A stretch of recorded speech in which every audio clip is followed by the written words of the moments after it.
የፋኖ ኃይሎች በወሎ ቤት አማራ ስትራቴጂካዊ ጠቀሜታ ያላትን ወግዲ ከተማን ተቆጣጥረዋል። በአውደ ውጊያው ከፍተኛ ሰብአዊና ወታደራዊ ቁሳዊ ውድመት መድረሱም ተሰምቷል። ዛሬ ከንጋት 11 ሰዓት ጀምሮ የተካሄደው ውጊያ በመድፍ ጭምር የታገዘ ሲሆን ወግዲ ከተማ ብቻ ሳይሆን ሙሉ ወረዳው በፋኖ ኃይሎች እጅ ገብተዋል። መረጃው ቀጥታ ከቦታው ይቀርባል።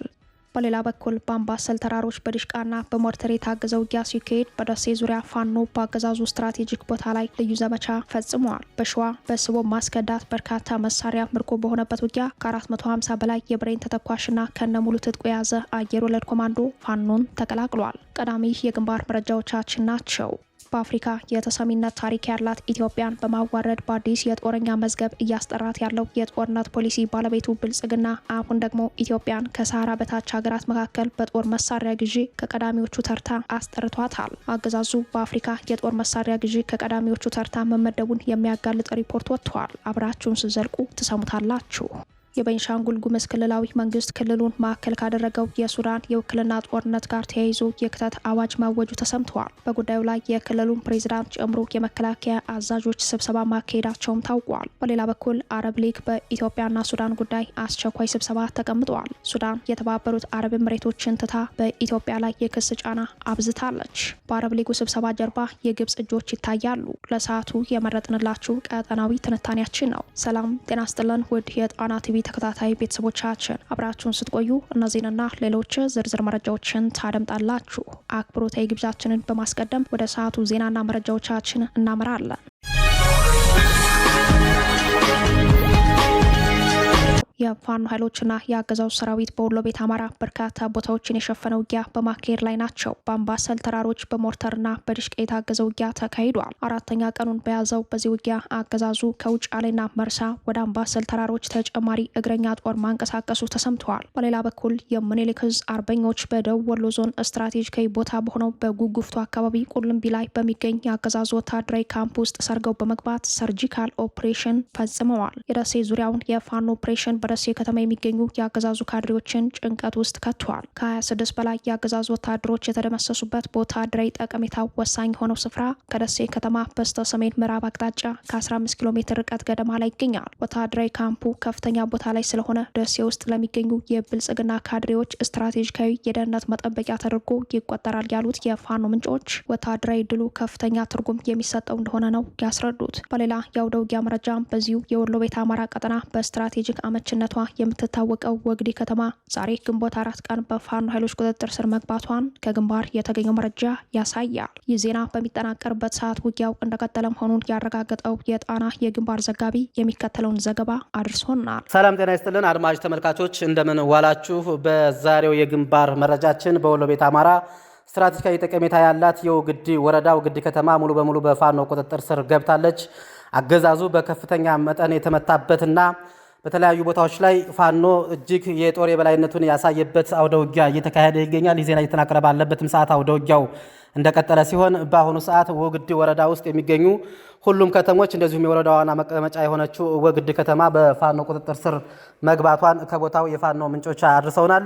ከሌሊቱ 11 ሰዓት ጀምሮ የአፋብን ምኒልክ ዕዝ የራሳሊ ንጉስ ሚካኤል ኮር የአሁኑ 105ኛ ኮር የተለያዩ አሃዶችን ወደ ወግዲ ከተማ በማስጠጋት ከበባ በመፈጸም ወግዲ ከተማ ላይ የነበረውን ያገዛዙን ምሽግ በመስበር ከፍተኛ የሆነ አገዛዙ ላይ ምት በማሳረፍ ያገዛዙ ኃይልን በርካታ ሙትና አስከሬኑን ሳያነሳ መሸሹን ከቦታው የደረሱን የመረጃ ምንጮቻችን ያመላክታሉ። ይህ በእንዲህ እንዳለ በዛው በወግዲ ጎረንጂ ማርያም ላይ ተጠራቅሞ የነበረው ያገዛዙ አንድ ሻለቃ ሙሉ ኃይል በአሁኑ ሰዓት ሙሉ በሙሉ ተከቦ በፋኖ ኃይሎች ከፍተኛ ምት እያረፈበትና በርካታ እጅ እየሰጠ እንደዚሁም የቡድን መሳሪያዎች ብሬንና ስናይፐርን ጨምሮ እንደዚሁም ነፍሰ ወከፍ መሳሪያዎችን የፋኖ ኃይሎች ገቢ እያደረጉ ሲሆን በአካባቢውም በርካታ አስከሬን እየወደቀ መሆኑንም ከማህበረሰቡ የደረሰን መረጃ ያመላክታል።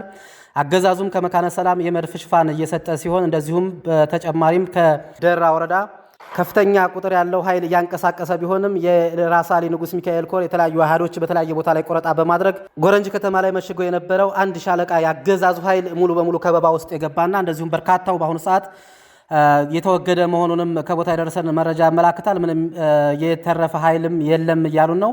አድማጭ ተመልካቾች አሁንም አውደ ውጊያው የቀጠለ ሲሆን በአካባቢው አጠቃላይ የተከናወኑ ዝርዝር ተግባራትን በምሽቱ የዜና ወጃችን ይዘን እንመጣለን።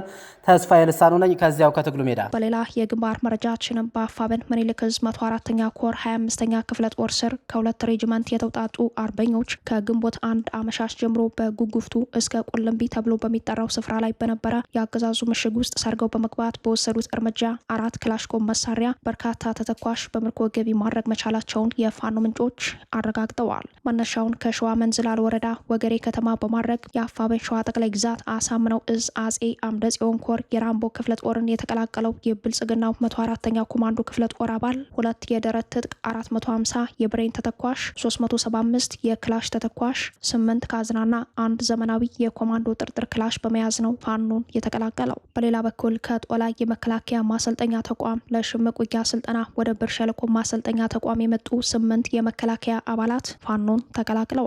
በዚህ መልኩ በመናድ ላይ ያለው የአገዛዙ ጦር በተለያዩ አካባቢዎች በማያምንበት የውጊያ ሁኔታ የማይተካ ህይወቱን በመገበር ላይ ይገኛል።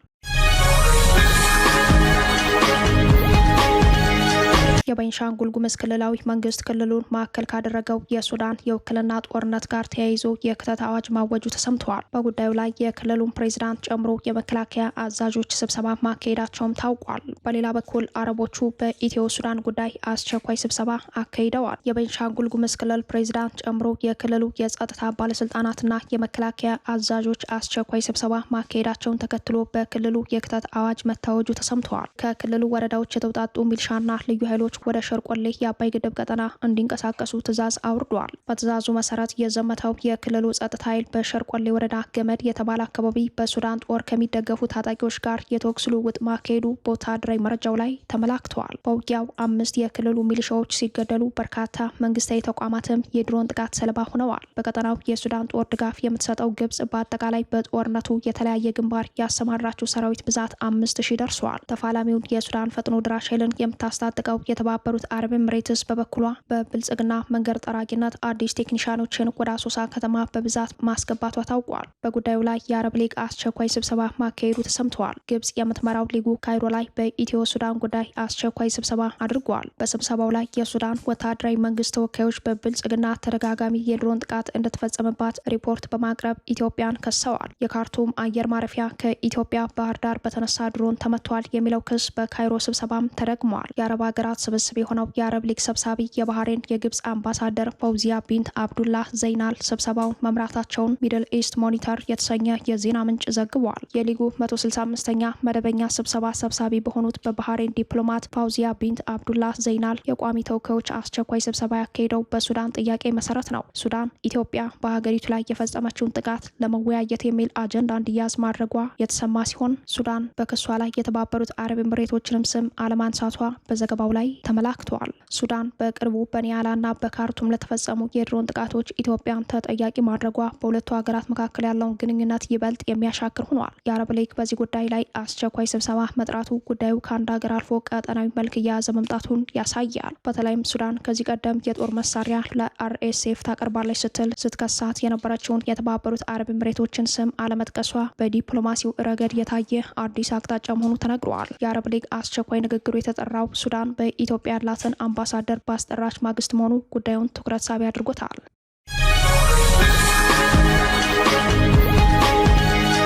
የብልጽግናው አገዛዝ በአፍሪካ የጦር መሳሪያ ግዢ ከቀዳሚዎቹ ተርታ መመደቡን የሚያረጋግጥ ሪፖርት ወጣ። ብልጽግና 172.8 ሚሊዮን ዶላር በዓመት ውስጥ ለመሳሪያ ግዢ መዋሉ ተሰምተዋል። በአፍሪካ የዲፕሎማሲ መድረክ የተሰሚነት ታሪክ ያላት ኢትዮጵያን ከታሪክና እሴቶቿ ጋር የማይገናኝ በጎረቤት ሀገራት ጣልቃ ገብነትና በአዲስ የጦረኛ መዝገብ እያስጠራት ያለው የብልጽግናው አገዛዝ አሁን ደግሞ ኢትዮጵያን ከሰሃራ በታች ሀገራት መካከል በጦር መሳሪያ ግዢ ከቀዳሚዎቹ ተርታ አስጠርቷታል። የስቶክሆልም ዓለም አቀፍ የሰላም ጥናት ተቋም ከሰሞኑ በወጣው ሪፖርት ከሰሃራ በታች ያሉ ሀገራትን የመሳሪያ ግዢ ደረጃ በዝርዝር አስቀምጠዋል። ተቋሙ ደረጃውን ሲሰራ በአጠቃላይ በአፍሪካ የመሳሪያ ግዢ በዓመቱ በ41 በመቶ መቀነሱን ካመላከተ በኋላ ኢትዮጵያን ጨምሮ ከሰሃራ በታች ያሉ ሀገራት ቀዳሚ የዓመቱ መሳሪያ ግዢ መሆናቸውን ይፋ አድርገዋል። ሀገራቱ የመሳሪያ ግዢና የመከላከያ በጀት በዓመቱ በጥፍ ጨምሯል ብለዋል። ከፍተኛ የመከላከያ በጀታቸው ከጨመሩት መካከል ብልጽግና አንዱ ሆኗል። ብልጽግና አብዛኛውን የጦር መሳሪያ ግዢ የፈጸመው ከአየር ኃይል አቅም ጋር በተገናኘ መሆኑን ጥናቱ አጋልጧል። ብልጽግና ከፍተኛ የመሳሪያ ግዥ በመፈጸም ከሰሃራ በታች ካሉ ገዢዎች መካከል 4ኛ ደረጃ መያዙን ጥናቱ አመላክቷል። ብልጽግና ከፍተኛ የጦር መሳሪያ ግዥ የፈጸመው በሀገር ውስጥ ካስቀጠለው ጦርነትና በቀጠናው እያዋለደ ካለው ጦርነት ጋር ተያይዞ መሆኑን ጥናቱ አሳይቷል። ብልጽግና 172.85 ሚሊዮን ዶላር በዓመት ውስጥ ለመሳሪያ ግዥ ማዋሉን የተቋሙን ሪፖርት ዋቢ ያደረገው የቢቢሲ ሶማሊያ ዘገባ አመላክቷል። እንደ ዘገባው ከተጠቀሰው ገንዘብ ውስጥ አብዛኛው የመሳሪያ ግዥ ለሰው አልባ የጦር ድሮኖች የወጣ ነው። ከድሮን ውጪ የመከላከያ ሰራዊት ተዋጊ ጀቶች፣ ከበድ ያሉ መድፎች፣ ብረት ለበስ ተሽከርካሪዎችና ልዩ የአየር ውጊያ ስልጠና አውሮፕላኖችን ገዝተዋል። ብልጽግና መሳሪያውን የገዛው ከሩሲያ፣ ከቱርክ፣ ከኢራንና ከተባበሩት አረብ ኤምሬትስ እንዲሁም ከአሜሪካ መሆኑ በጥናታዊ ሪፖርቱ ላይ ተጋልጧል። የናይጄሪያ፣ የሴኔጋልና ማሊ ገዢዎች በጦር መሳሪያ ግዢ ከ1 እስከ 3 ደረጃ የያዙት የሀገራቸውን የውስጥ ሰላምና ዳር ድንበር ለማስጠበቅ ሲሆን የብልጽግና ጦር መሳሪያ ግዢ ዓላማ ደግሞ የገዛ ዜጎቹን በድሮን ለመጨፍጨፍ ነው። በብልጽግና ጦር መሳሪያ ግዢው ከፍተኛውን ቁጥር የያዘው የድሮን ግዢ ከተፈጸመ በኋላ ድሮኑ ሙሉ ለሙሉ በሚባል መልኩ የአማራ ሕዝብ ላይ አነጣጥሯል። እስካሁን ባለው ወታደራዊ መረጃ መሰረት ብልጽግና በአማራ ክልል ብቻ ከ400 በላይ የድሮን ጥቃት ፈጽመዋል። ይህ ቁጥር ዓለም በቅርቡ ካስተናገደቻቸው የሩሲያ ዩክሬን ጦርነት፣ የኢራን አሜሪካና እስራኤል ጦርነት እንዲሁም ከሱዳን የውክልና ጦርነት ቀጥሎ በዓለም አውዳሚ ጥቃት ተብሎ የሚመዘገብ አሃዛዊ መረጃ ቢሆንም ዓለም የብልጽግናውን አገዛዝ የጦር ወንጀል በወንጀሉ ልክ እንዲረዳው አለመደረጉ አሁንም በአውዳሚው ሚና እንዲቀጥል እንዳደረገው ይታመናል።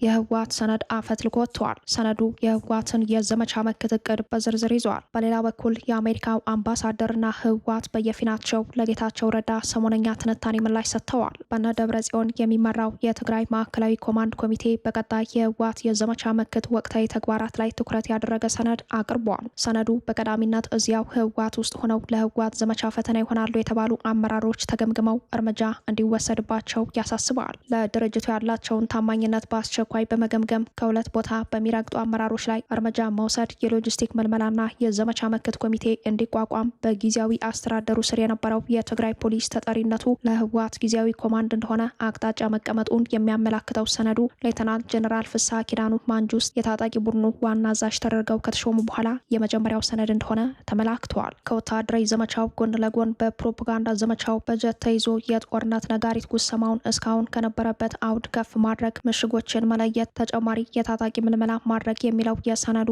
ሌላኛው ክፍል መሆኑን የሚገልጹት የጣና ምንጮች ተዋጊዎችን በተመለከተ አነጋጋሪ የግምገማ ሪፖርት ማቅረቡን ገልጸዋል። በተዋጊዎቹ የአርሚው ዋና አዛዥ በኩል የቀረበው ይህ ሪፖርት በጦርነቱ ጊዜ የታጣቂዎቹን ኩብለላና የሰራዊቱን የመበተን አደጋ የሚዳስስ መሆኑን ምንጮች ጠቁመዋል። የአርሚው ዋና አዛዥ በሪፖርታቸው በታጣቂዎቹ በኩል የመዋጋት ፍላጎት ስለሌለ ተገደው ቢገቡ ኪሳራውን ተንትነዋል ነው ያሉት የመረጃው ምንጮች።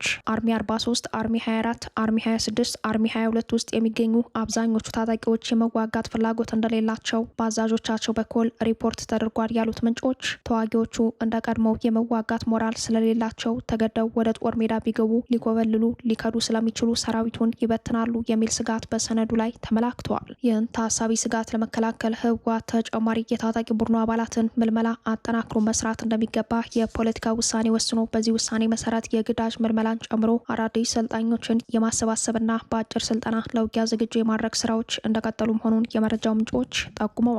ይህ በእንዲህ እንዳለ ህወሓት ለአብይ አህመድ የምስራቅ አፍሪካ ጉዳዮች አማካሪ ጌታቸው ረዳ በአፍሪካን ሪፖርት ላይ ላቀረቡት ትንታኔ ምላሽ ሰጥተዋል። በምላሹም በአቶ ጌታቸው ጽሁፍ የተዛቡና አሳሳሽ መረጃዎች ቀርበዋል ሲል በመክሰስ ግለሰቡን እንደ ብልጽግና ነጻ አውጪ አድርጎ ቆጥሯቸዋል። የህወሓት ክስ ጌታቸው በጽሁፋቸው በጦርነቱ ወቅት የፌዴራል መንግስት ያጠፋቸውን ጥፋቶች ክደዋል የሚል ሲሆን ህወሓት ከፍተኛ ድንጋጤ የፈጠረበት የጌታቸው ጽሁፍ የሀሳብ ክፍል በትግራይ ጦርነቱ የተጀመረው ከፌዴራሉ የጊዜ ሰሌዳና አሰራር ውጪ ህወሓት በራሱ ምርጫን በማካሄዱ ነው ማለቱ ሲሆን ከዛ በፊት ጦርነቱን ሊያሳንሱ የሚችሉ ወታደራዊ ከበባዎች፣ የፕሮፓጋንዳ ዘመቻዎች እንደዚሁም የኢኮኖሚ አሻጥሮች ሲካሄዱብን የነበረ መሆኑን አቶ ጌታቸው ሆን ብለው ቀሪ አድርገውታል በማለት ምላሽ ሰጥተዋል።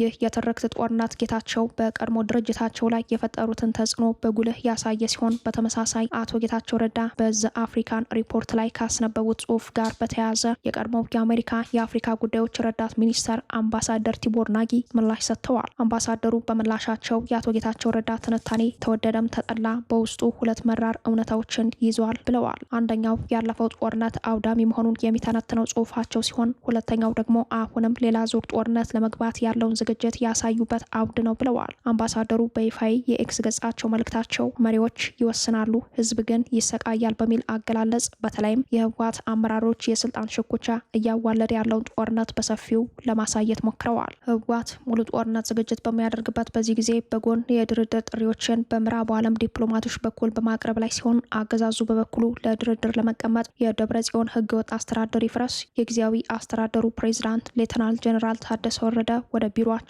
ይመለሱ የሚል አቋም መያዙን ለመረጃው የቀረቡ የጣቢያችን ምንጮች አረጋግጠዋል።